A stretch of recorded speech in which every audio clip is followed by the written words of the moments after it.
In terms of suicide, if you were to list the top 5 risk indicators of suicide, and you were to risk the top 5 characteristics of our service users, they're the same list. It's men in midlife, it's having degraded well-being, particularly if there's social isolation, there's being unemployed or employed in low-skilled manual work, there's being recently separated, especially where there's child contact issues, and lastly, domestic abuse. Hi, I'm Naomi Murphy, and this is the Locked Up Living podcast, where we talk with a wide range of people about harsh aspects of institutional life. We also explore some of the ways to overcome them and to grow and develop. I'm David Jones. So join us every Wednesday morning, 6 o'clock UK time, for a fresh podcast. So today's guest is Rick Bradford. Rick is a semi-retired engineer and theoretical physicist. He's married with 2 sons in their mid-30s, and he blogs on gender issues on empathygap.uk, and he's published a book, The Empathy Gap, in 2019 under the name William Collins. The book and blog address issues of male disadvantage. He's also a volunteer and former trustee of the Welsh charity Both Parents Matter Cymru, which seeks to address non-resident parents after parental separation, usually with child contact problems. Interestingly, Rick has never himself been divorced or separated or experienced child contact problems, and neither has anyone in his extended family. Nor has Rick himself experienced any of the male disadvantages about which he's written so much, but we're really glad to have him on today to come and talk to us about male disadvantage. Welcome, Rick. Oh, well, my pleasure. Hi Rick, very pleased to meet you. Can you perhaps begin by telling us something about your career and then how you came to be part of the charity Both Parents Matter? Yes, okay, but the 2 parts to that question are really completely disjoint, because my career, as Naomi has just outlined there, is, well, my academic background at university was theoretical physics, and I've always earned my living as a mechanical engineer. So that doesn't exactly lead naturally into the the subject matter of my blog and my charity work. So the 2 things are completely distinct, and it's no coincidence, I suppose, that I got most active in these issues, blogging and the charity work, when I retired, essentially, because I've been retired from full-time work for about 8 years. I still do some work. I'm semi-retired, really. So my career has nothing to do with what we'll be talking about today. How did I get involved with the charity? Well, I suppose that was through personal contact with the national manager of the charity, who became aware of my existence through my blog, I suppose. I think that's how it happened. It's a bit difficult to recall because it goes back some time. But I think that was the origin of it. And so we had a shared interest in these issues to do with men, essentially. In the case of the national manager of the charity, specific to the issue, of course, of parental separation and child contact, and in my case, both that and a whole raft of other issues that I've blogged and written about. So that was the sort of point of contact, the common interest. And then I didn't, although I was aware of the charity for some time, I didn't get involved with it until about 6 years ago, when I got involved specifically because the charity was in danger of going bust through lack of funding. So I got involved specifically to get money, write funding applications, essentially, to try and stop the charity going under, because it's an essential job that they're doing, and a unique job in Wales. Well, that's fascinating, Rick. But can I just get it clear in my mind? So, and I was looking at your physics and physics related to the universe web page earlier on, and that is fascinating in its own right. So you clearly keep up with that very actively. Then you're also an author of books, and then you're also involved with the charity Both Parents Matter. I still wasn't quite clear from your answer, and there was a lot there, just how your interest was piqued by the subject. Ah, well, yes. In terms of gender matters generally, yeah. Well, that goes back a long way, really. I mean, one's interest is piqued by living in the world, I suppose, and having a sex and having relationship with other people with a sex. So it goes back a long way. I mean, I haven't always been sympathetic to men's issues.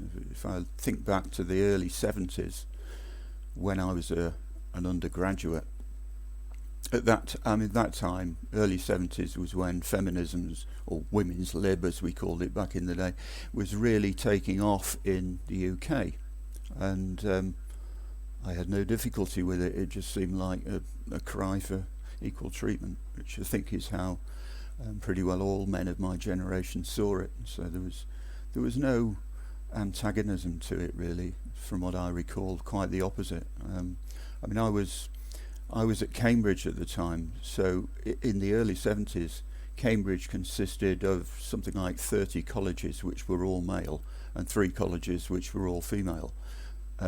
So, you know, one had one's face pretty well shoved into that gender issue when you contemplate that. So I was involved in lobbying the dons in my college to go co-ed in our college, and we had a meeting in which they said, well, it'll happen, but it'll be 10 years. And they were right.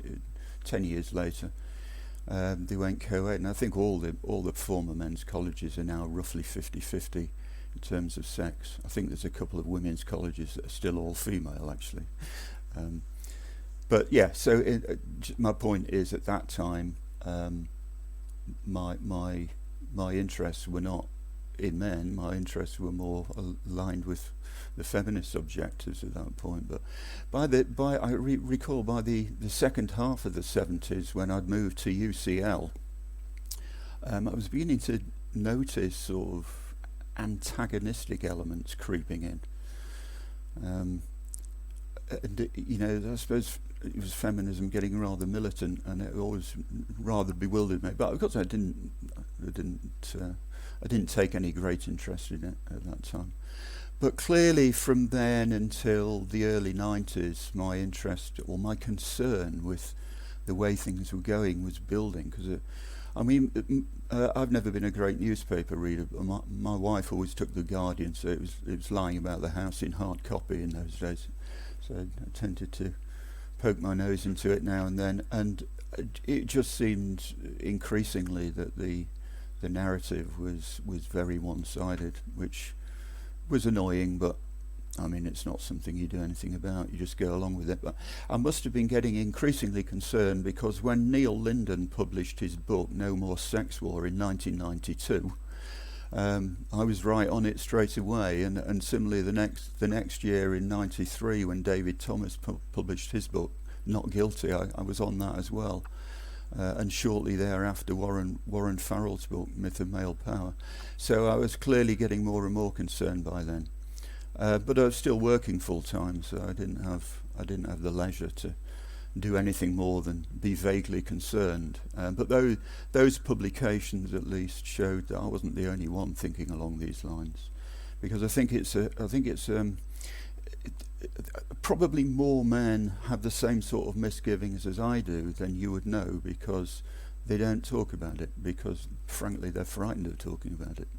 And you can see why they should be frightened. I mean, Neil Linden that I mentioned there, he was a high-flying journalist up until 1992, really going places.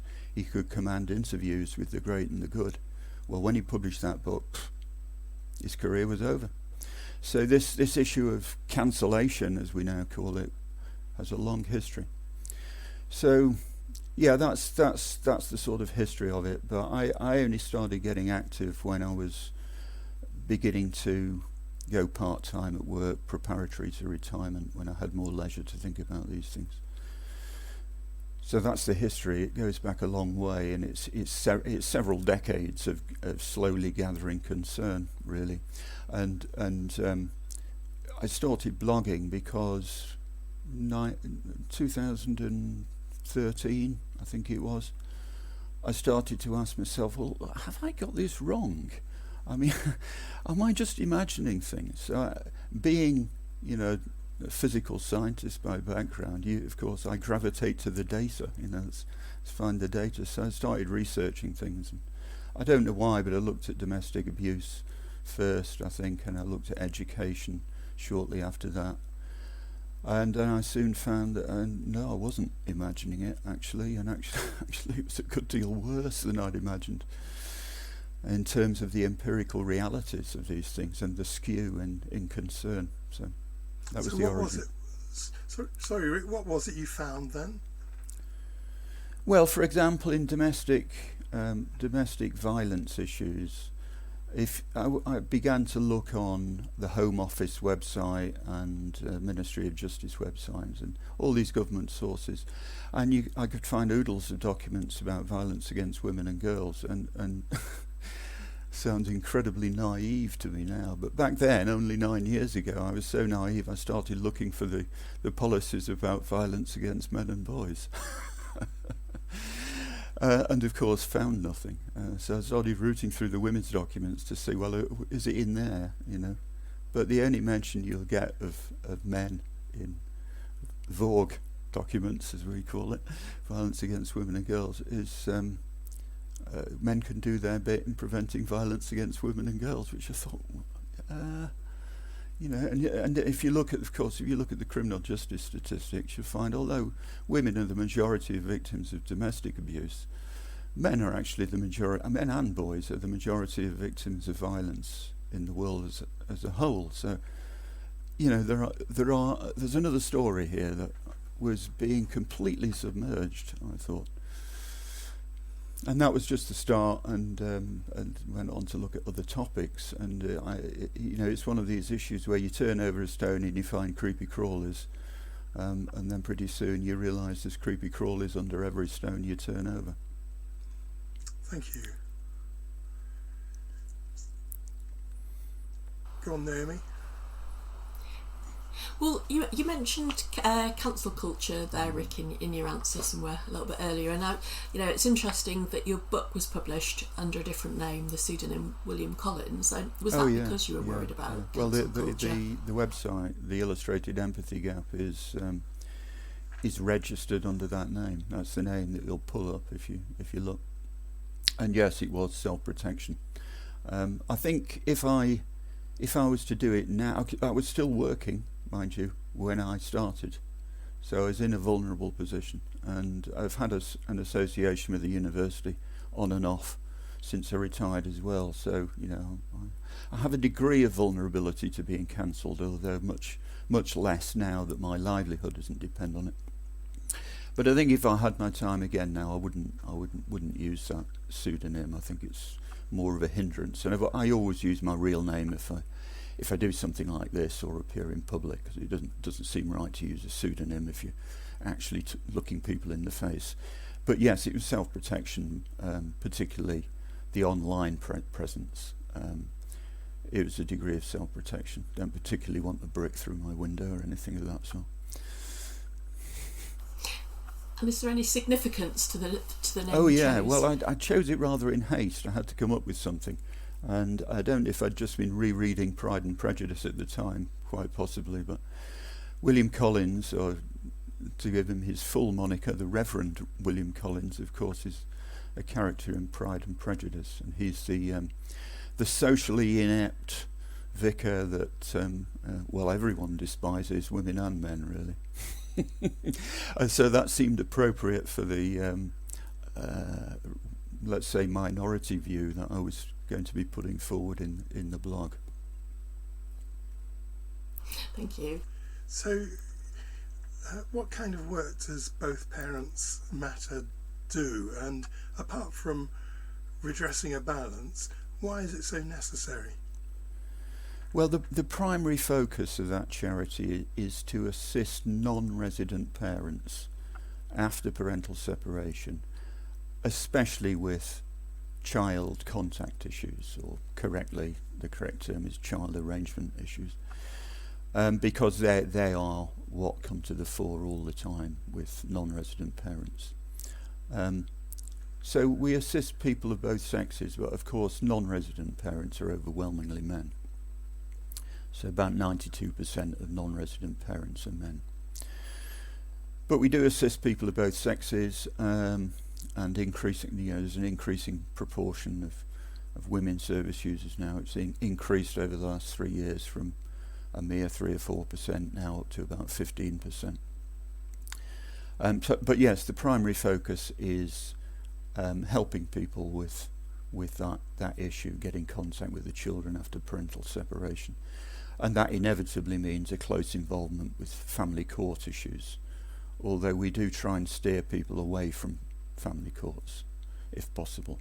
But generally by the time they contact us, they've rather despaired of the personal contact route of settling these things. But the other thing we do, and we've started doing this because we realised from our work that it was needed, we provide specialist support to specifically male victims of domestic abuse. So, and that, it's remarkable to me anyway, that there is such a strong relationship between those two issues, parental separation and domestic abuse. But of course we know this if you look at the annual crime surveys for England and Wales. You can see in that, going back many years, that domestic abuse is far more prevalent, about 8 times more prevalent amongst separating couples than it is amongst stably married couples. And whether that's because the domestic abuse causes the separation or the separation causes the domestic abuse is a conundrum that I've never managed to sort out. It's perhaps a bit of both. So those are the two things we do. So why do you offer support to men who have been victims of domestic violence but not women? Yeah, that's simply because it's men that suffer from the dearth of provision. We've conducted surveys on male victims, and most of them just don't know where to turn for help, which isn't surprising because there isn't many places that are sympathetic. There are notionally some charities that do support men, but they generally tend to be primarily focused on women and do men as a sort of adjunct. And to be bluntly frank, I have some concerns over the ideological position of some of those charities, which seems to me wouldn't lend themselves to the most sympathetic support of men. There are issues here where to do with vetting callers to helplines, for example, which I don't want to go into too deeply, but for female victims there is this idea that you should believe the victim. And as regards charity support to people that come to you for assistance, that's absolutely correct, by the way. It's not correct if you're in a court of law, because believing the victim is like biasing the answer. But if you're providing help to people, then believing people when they come to you for help is sort of essential to the nature of the job.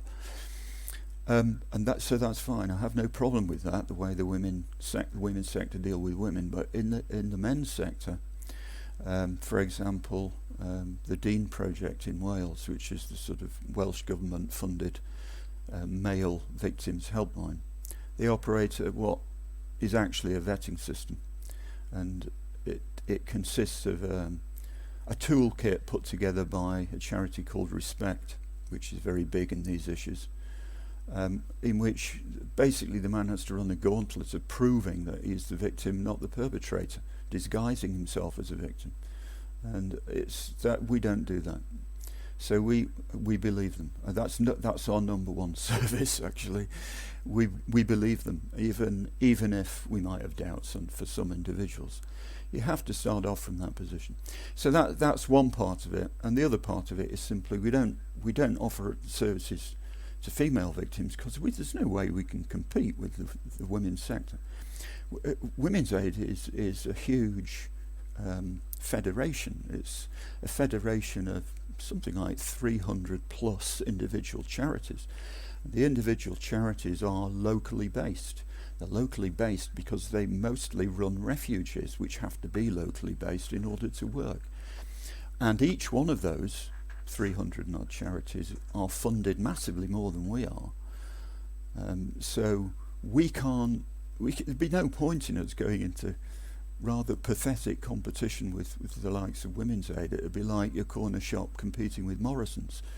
So we don't do that, and we haven't got many resources to squander anyway. So we concentrate on the men as regards domestic abuse, but we're happy to help callers of either sex as regards, advice on child contact and family court issues. Thank you. You're giving me a very clear picture there, Rick. Thanks for that.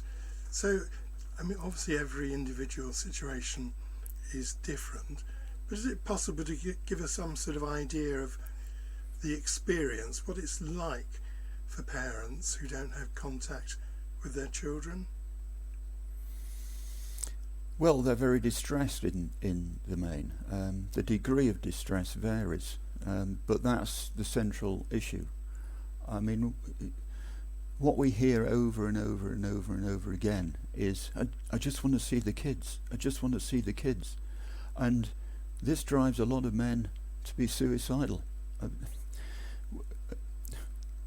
We, as a charity over the last 3 or 4 years, we've been gathering data on this using standard validated psychological tests. So we use the shorter Warwick-Edinburgh scale for mental well-being, and we use the longer de Jongerville scale for social and emotional isolation, commonly called loneliness. And the statistics are horrifying, actually. We're not surprised to see the statistics going the way that they do, because we know that from first-hand experience, but it sort of brings it home when you see it, come out of statistical analysis, in what a state these men are in. 28% of our service users either are experiencing or have recently experienced suicidal ideation. That's a huge proportion. And 5.5% have actually attempted suicide. So, we're sitting at the epicenter of suicide in our charity. In fact, it's clear that we are, because in addition to the other things, the people that come to us they're not a cross-section of the public. We're very much dealing with the lower socio-economic groups, and the reason for that is, if you're well-heeled, then you go to a solicitor. It's if you don't have any money, you tend to come to a charity that's offering free services. So over half of our service users are unemployed, and 2/3 of them are on universal credit. So we're very much dealing with that poor end of society. So if in terms of suicide, if you were to list the top 5 risk indicators of suicide, and you were to risk the top 5 characteristics of our service users, they're the same list. So let me see if I can do it. So it's men in midlife. It's having degraded well-being, particularly if there's social isolation. There's being unemployed or employed in low-skilled manual work. There's being recently separated, especially where there's child contact issues. And lastly, domestic abuse. So it's no wonder we have such a high level of suicidality, because it's almost true by definition. And as I say, we do these tests, and the outcome of those is pretty horrifying, especially with social isolation. If you look at the distribution of scores in a general population for loneliness, social and emotional isolation, then thankfully you find that the most prevalent score is near 0, very low loneliness, and the least prevalent score is at the very highest end of extremely severe loneliness, and it sort of monotonically decreases. So that's what you'd hope to be the case, and it is in the general population. But with our service users, you can reverse that. The most prevalent score is the highest loneliness score, and the least prevalent is the least loneliness. 35% of our service users are classified as severely or extremely severely lonely, which has a prevalence in the general population of just 5%. And you get a similar phenomenon with the mental well-being. For the shorter Warwick Edinburgh, if you're scoring 15 or lower than 15, has a prevalence in the general population of less than 2%, whereas in our service users it's 30%. So these are massive skews, and the whole distribution is skewed in that direction. So as I say, this really just puts numbers to what we see every day, you know. Thank you, Rick. You paint a very powerful picture there. Did you want to ask something, Naomi? No, just really to say that I think it's really helpful that you have that kind of data on the people that are using your services. Actually, that paints a very detailed picture, doesn't it, about the extent of the challenges that people are facing. It's quite horrifying, really, to hear about that level of distress. And clearly, your charity, the charity you're working with, is providing a service to people who are a badly served population. Yeah, that's right. And we provide sort of two types of service. There's what you might call the transactional stuff or advice stuff, which can be as technical as legal advice, and we do put people in front of solicitors. We have solicitors chairing our regular weekly meetings, which will, he or she is there to give free advice. We actually have a trained solicitor that does outbound calls to advise people one-on-one as well, and we also effect introductions to local solicitors who are willing to do an initial pro bono consultation. So there's that level, and our case advisors, the experienced ones at least, have almost equivalent level of legal knowledge. So we're giving that sort of support, but we're also doing things that seem more mundane but are actually very important. It's things like help with form filling. You know, if you've ever had to fill in a C100 form for the family court, it might challenge a graduate, but if you're not exactly of the highest level of intelligence, it's going to be even more challenging, I would think.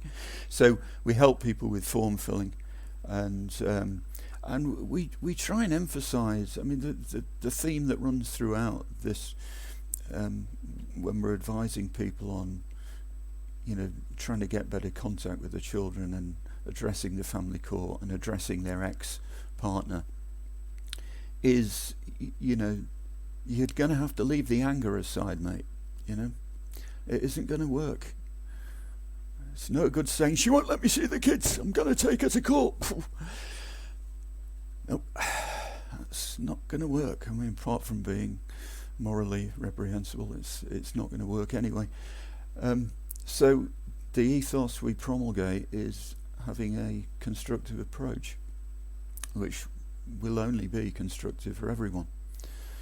And it's remarkable that something as simple as making a parenting plan, which is what we try and encourage people to do. Write down on no more than one side of A4 in a bullet point list what it was you actually want in terms of contact. Don't just say, I want to see the kids. You get specific. How often realistically are you going to be able to see the kids? If you're working, you've got to work around your work patterns, haven't you? And what about the weekends, and what about holidays, and what about Christmas, and what about Father's Day, and how is the exchange, how's the handovers going to be managed? And what about the grandparents? Can they have contact as well? All these things. These practical things which you have to sort of encourage people to focus on that. Because you see, the family courts, they basically want parents to go away. because all parents bring to the family courts is problems. And people that, parents that enter the family courts thinking there's going to be this King Solomon sitting there that's going to solve all their problems, are deluding themselves, because the courts won't do that. The courts want to hear solutions. So if you can go along with the solution, they're going to be a lot more friendly to you than if you just go along, being angry and belligerent. So a large part of the work is encouraging people to move in that direction. But the other part of the charity, of course, is the emotional support part, and that is the growing part of the charity, and increasingly we recognise that as the even more important. And we do that.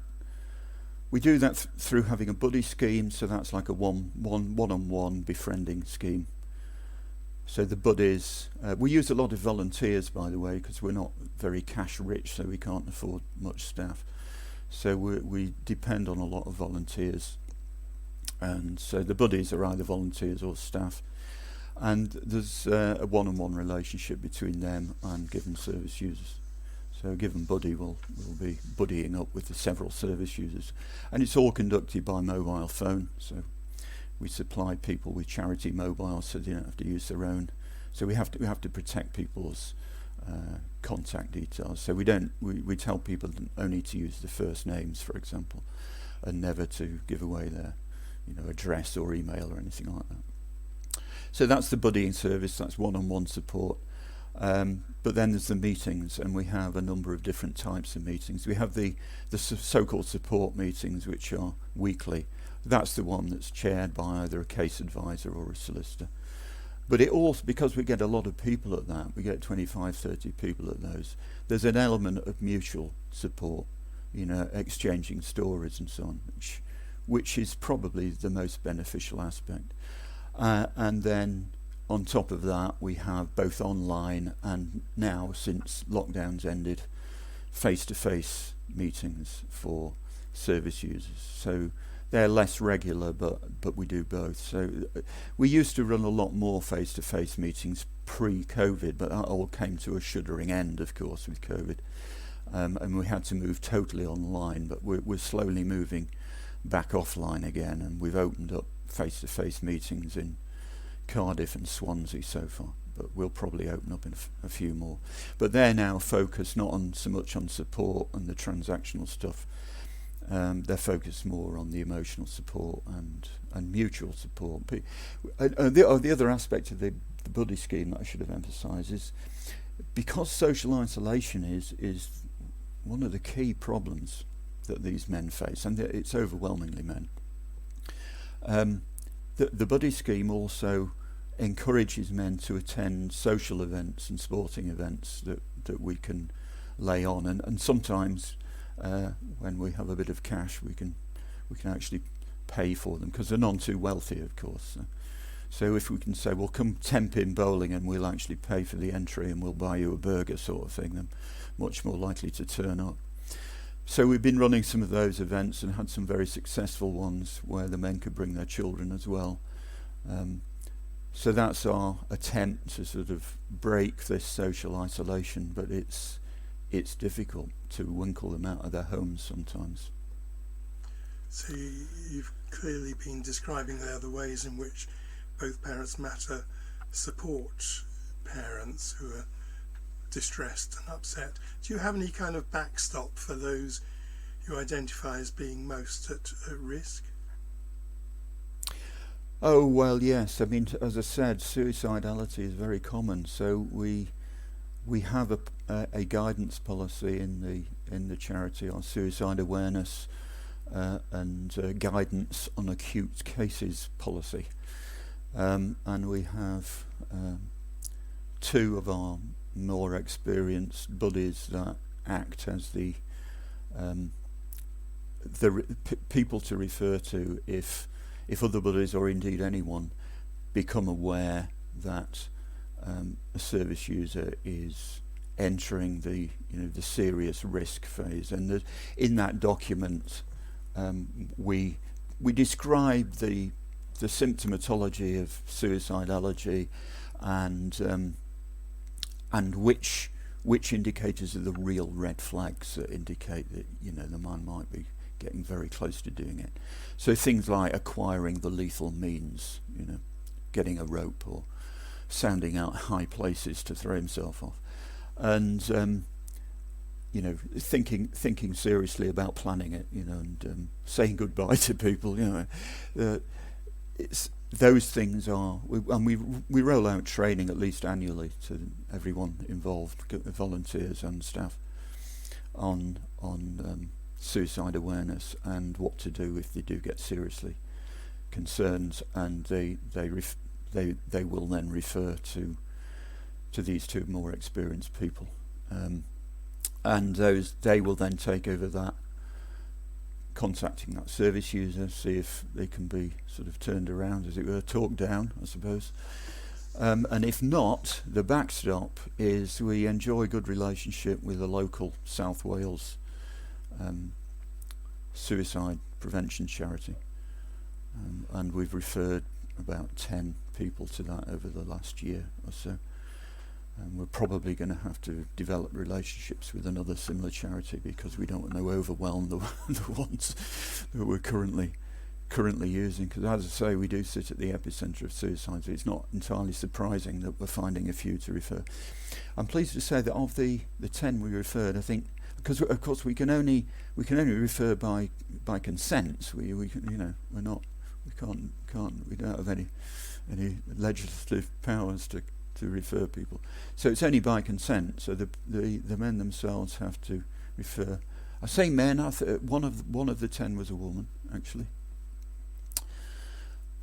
So yeah, it has to be by consent, and 9 out of the 10 consented. 1 didn't. But there you go. Thanks very much, Rick. It sounds like quite challenging work, really, in terms of managing all of those painful emotions. So Rick, you also blog extensively about the disadvantages faced by men and boys on the empathy gap. What kind of issues have you covered on your blog? Yeah, very wide-ranging is the answer, so it'll be a challenge for me to list them all. I'll probably forget something crucial, but education is one, boys' education in particular. Health, both physical health and mental health, which then leads into suicide issues. Where do I go next? I'm trying to do it in the order of the book, but there's criminal justice issues, because men are disadvantaged in the criminal justice system. That's what I argue. If you don't agree with it, read the book. And then issues to do with violence, both inside the home and outside the home, which takes it into domestic abuse issues and the two sides of the story there.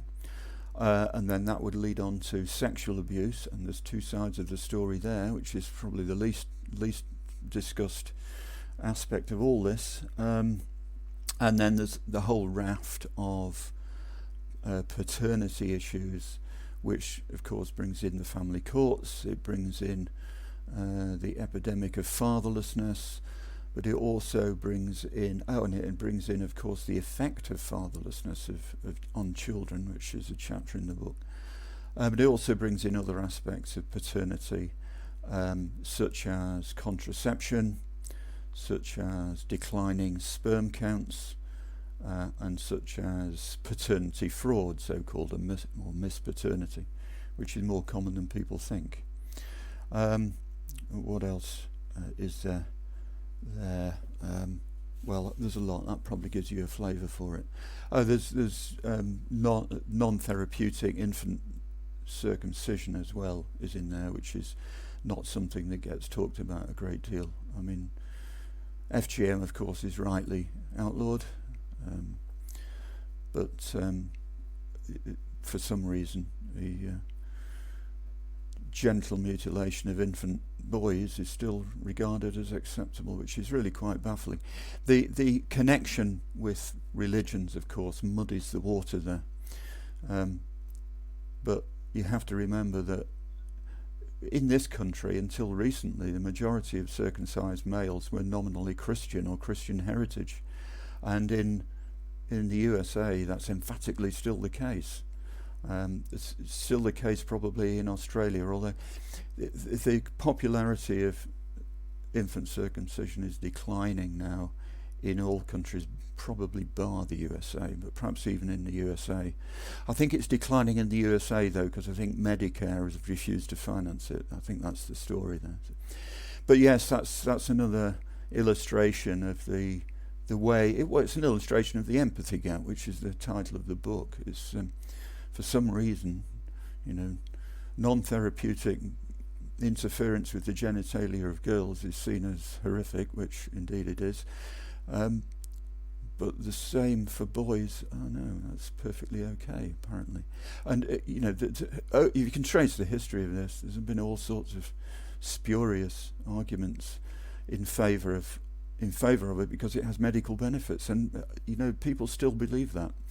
And I sort of don't blame them for believing it, because you'll get publications that seem authoritative that appear to prove that. Well, part of one chapter in the book is deconstructing those arguments. They're actually medically fraudulent, absolutely appalling, and they're promulgated by people who run circumcision clinics, by the way. Anyway, that's one of the more controversial topics, I suppose, in the book. That and the other side of sexual abuse, which is I know that's a subject you know something about, Naomi. Not from a professional point of view, that is. So some quite wide-ranging topics there. I suppose quite a lot around physical health, which I think you'd think would be non-controversial. But I think one of the things that's quite evident on social media is that there's a difficulty in raising any issues about male disadvantage, and there's a tendency for people to assume that due to patriarchy all men are advantaged, and that then seems to lead to a squashing down of these discussions. Why is it so hard to create space to talk about male disadvantage and vulnerability, do you think? It's because of the empathy gap. That's the reason. That's the basic hypothesis that underpins the book. That the empathy gap, there is an empathy gap towards males, and it is not. I'm not saying that it's women that have an empathy gap towards men. It's women and men both have muted empathy towards men in a situation where if a woman was in the same situation, they'd have a greater level of empathy. It derives from evolution. That's its origin, and it's you don't have to be a very sophisticated evolutionary psychologist to appreciate where it comes from. Ultimately, it's rooted in the extreme biological asymmetry of reproduction. That's where it comes from, and that asymmetry through evolution drives a similar asymmetry in our innate psychology. I'm probably triggering some people at this point because I'm committing the sin of biologism in a big way. Well, yes, I'm afraid so. To me, it's just common sense. It's not that I have any professional knowledge of these things, but it's just really, really quite obvious. But that's the origin of it, and the theme that runs throughout my book, The Empathy Gap, is that whatever male disadvantage you point to, the narrative immediately becomes some form of words that actually mean it's men's own fault. It's men's own fault. So boys are failing at school. Well, it's their own fault. They're too laddish. They're just too laddish. They mess about. And it comes down to male privilege, because they think that they're going to just waltz into a well-paid job and however they do at school, and so they don't have to try. You'll hear that argument made, but that's an example of it's their own fault. When I was young, when I was at school, it was girls that did less well at school, and it was axiomatic that was discrimination. But now it's boys doing less well at school. It's axiomatic. It's their own fault. Suicide. One of the things that really annoys me, as soon as suicide is mentioned, in the next breath you can guarantee it will be, well, men need to speak up more. Men are reluctant to seek help. It's basically because of being too macho. They're afraid to look weak, so they won't seek help, and they're afraid to show their feelings. In other words, it's their own fault. I mean, can you imagine if you were talking about female suicide, following it up with that? You know, let's not lose sight of the fact, although there's 3 times more men killing themselves, there's something in the order of 1,000 women killing themselves by suicide every year in the UK. That's a lot of women killing themselves. Who's going to say, well, you know, they need to seek help, or need not to be, or no, worse, of course, if you're going to turn around the psychology, well, they need to be more stoic. They need to be more like men. I mean, it would be so transparently lacking in compassion. But for men, that'll work every time. And it's just another way of saying, well, it's their own fault. And this works through all the male disadvantages. You get it in the family court issues. I don't know if you're familiar with Cassie Jay's film, The Red Pill. It's a film about people like me, about MRAs, men's rights activists. And she also interviews feminists in the film to give counterbalance. So one of them, a very famous male feminist academic in the States, Michael Mesner.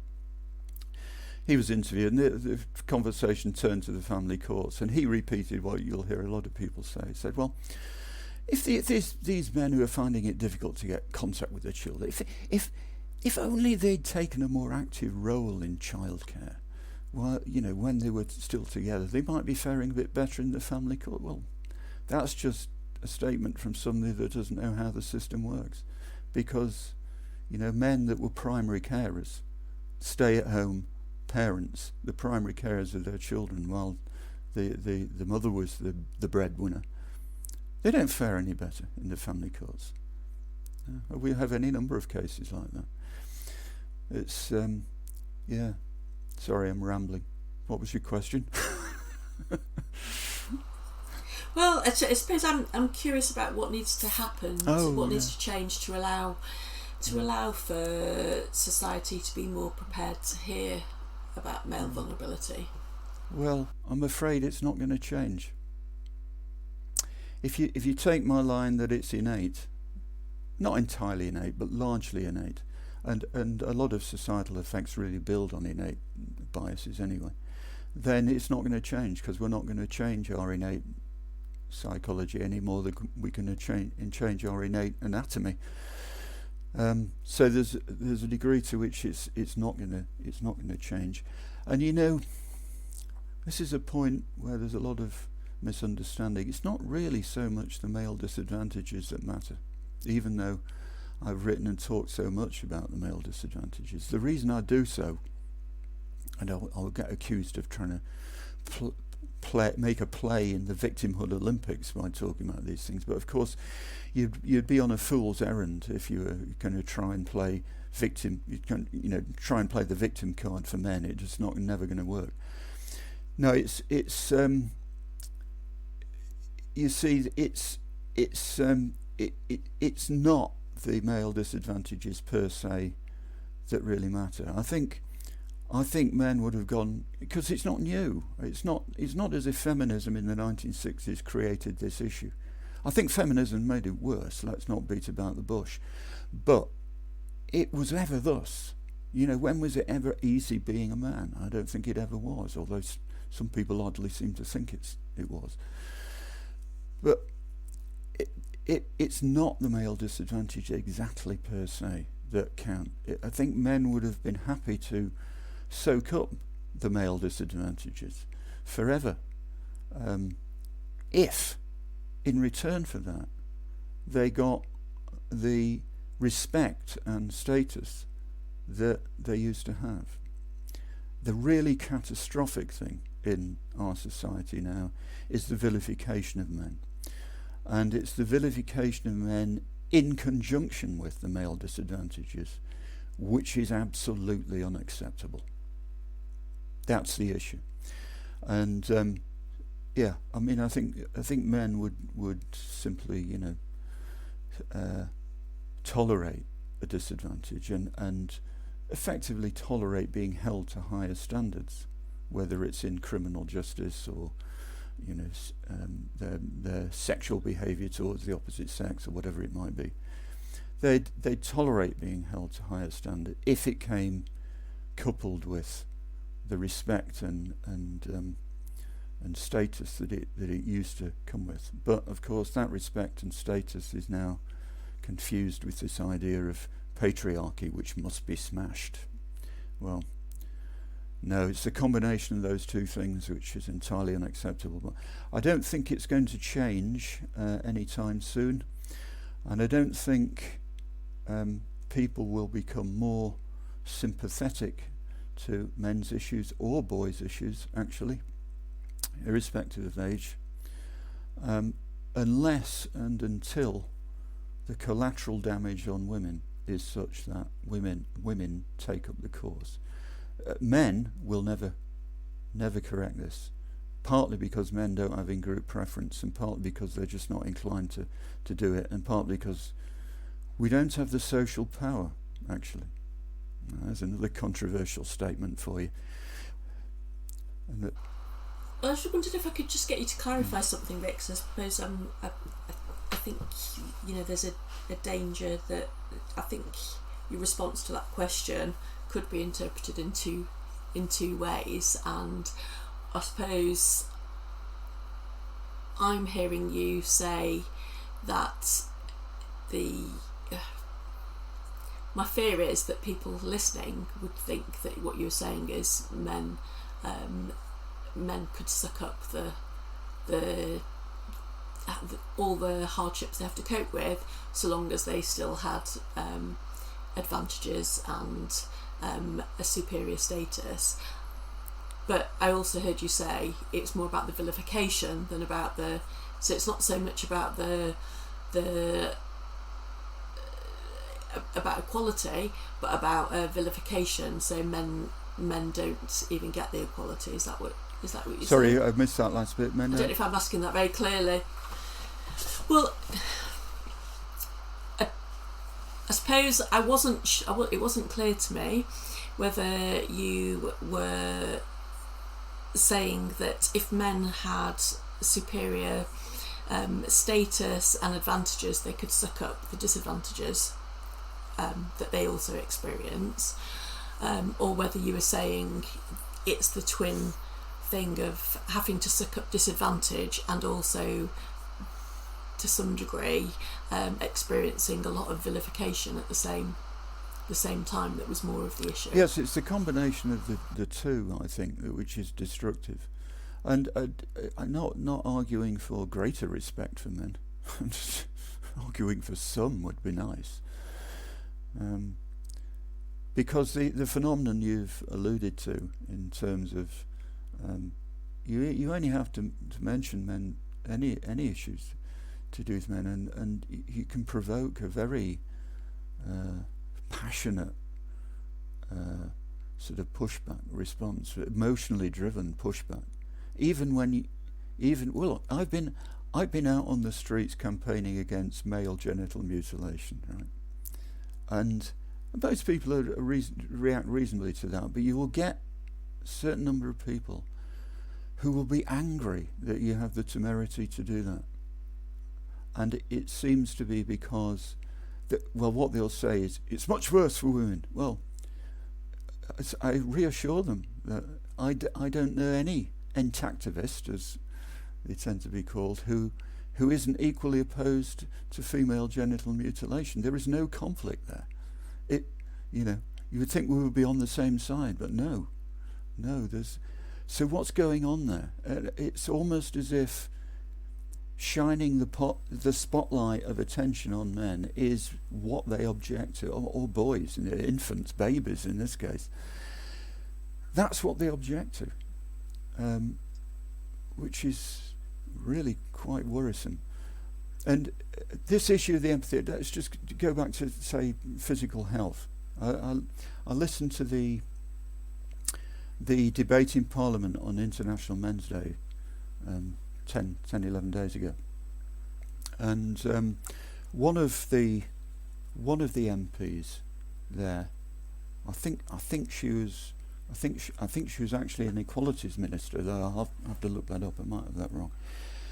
But she anticipated a question coming to her, I think, on why is there a women's health strategy and not a men's health strategy, which is a perfectly reasonable question, given that men have shorter longevity, and some of the statistics on male physical health is pretty poor. I mean, men are nearly 50% more likely to die prematurely before the age of 75. 50%, that's huge.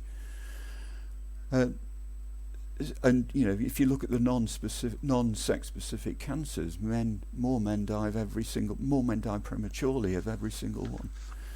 So there are real issues there. It's not just something sentimental, but she gave a blocking response, essentially a politician's response, which to my mind was completely spurious, and it was an argument based on loss of number of years of degraded health. Well, it's a false measure, really. But people will always find a rationalisation for what is actually the empathy gap,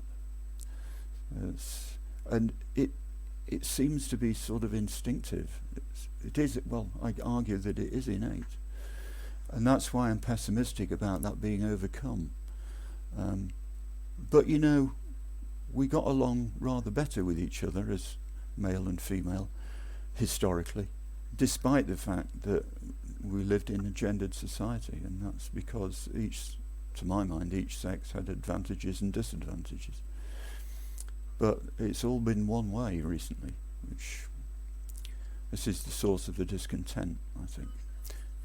Well, I suppose the counter-argument to that would be maybe things appeared to get on well because women sucked it up at that point. It's very difficult to...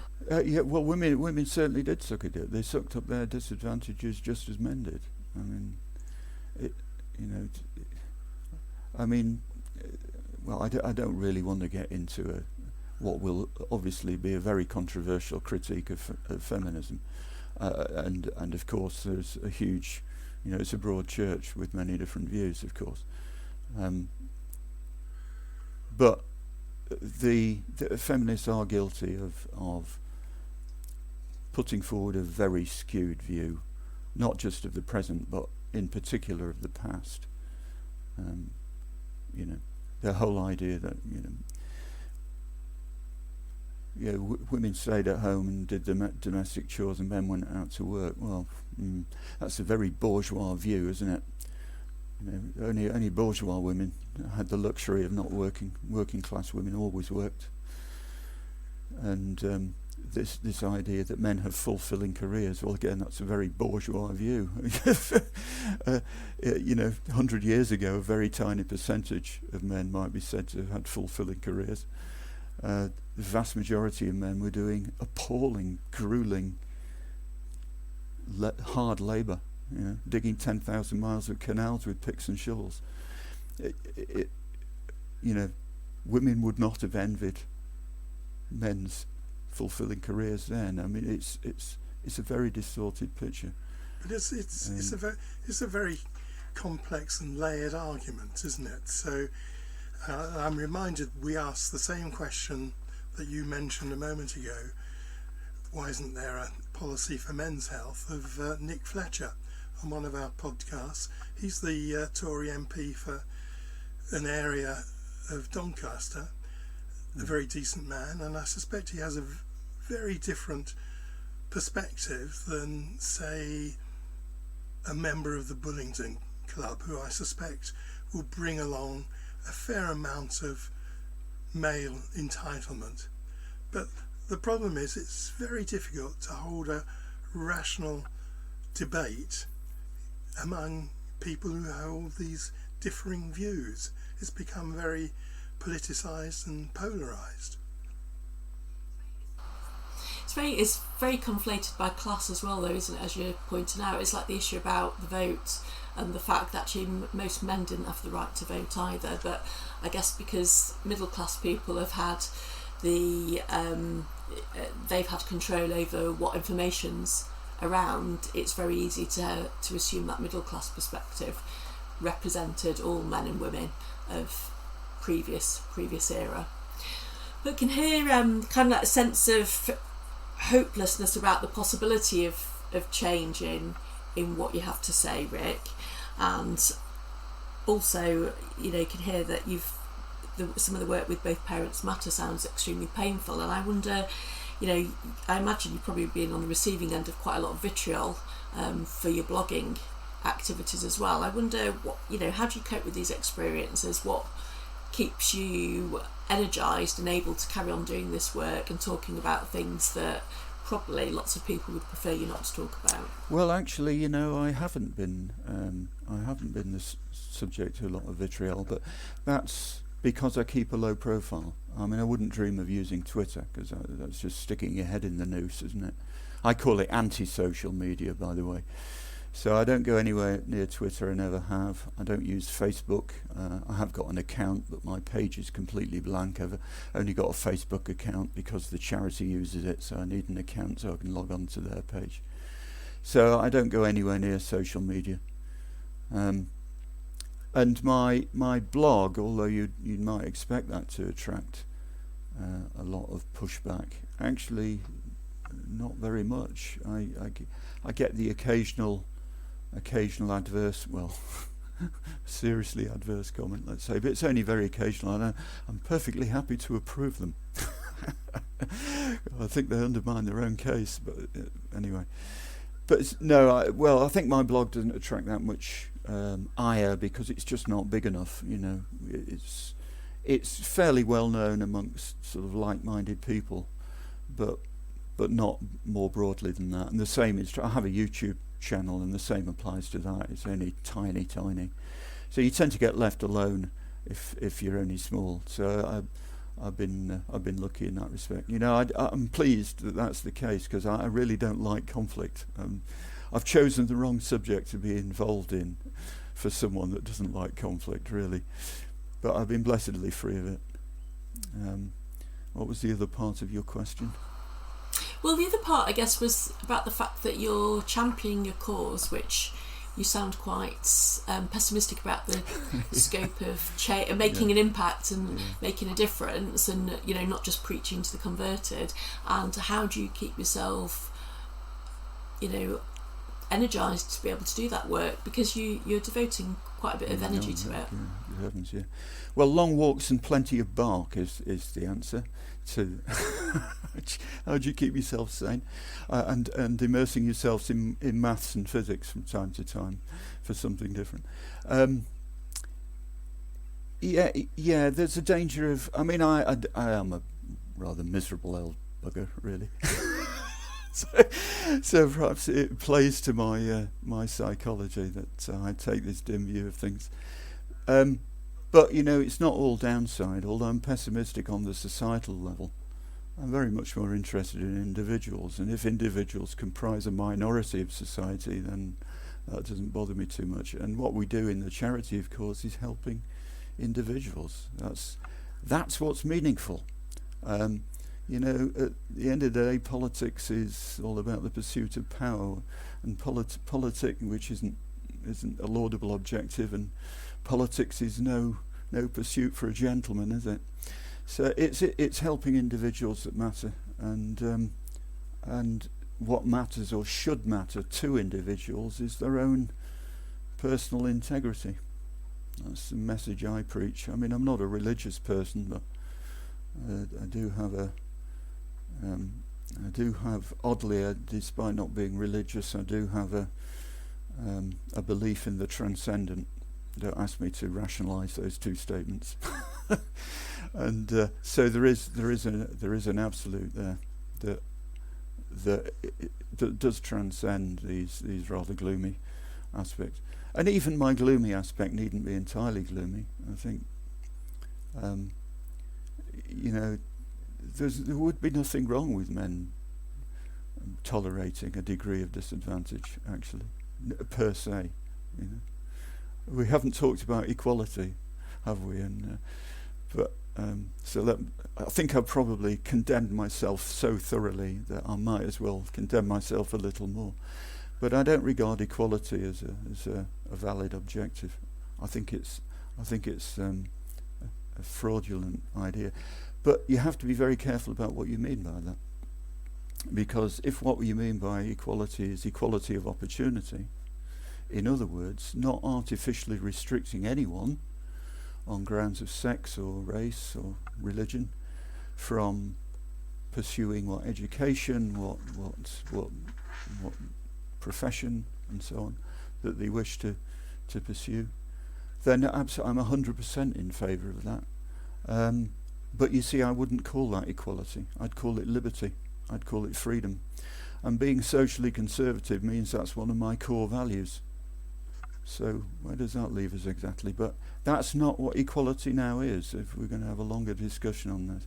And you might want to take a look, if you haven't already, at the Equal Treatment Bench Book, the guidance to judges on equality issues. You might want to have a look at the government's guidance to the 2010 Equality Act, or any number of other sources, and they will say now that the view of equality that is now to the fore is equality does not mean treating everyone the same. Well, that's a very different spin on equality, and it's a slippery slope to go down, because to my mind that leads you into some animals are more equal than others. It's a great danger. That seems like the perfect place to stop. Thank you very much, Rick. Thanks a lot, Rick. It's great talking to you. Well, it's been a pleasure, and if you feel that my opinions are too strong medicine for your audience, don't feel obliged to use it all, or even indeed any of it.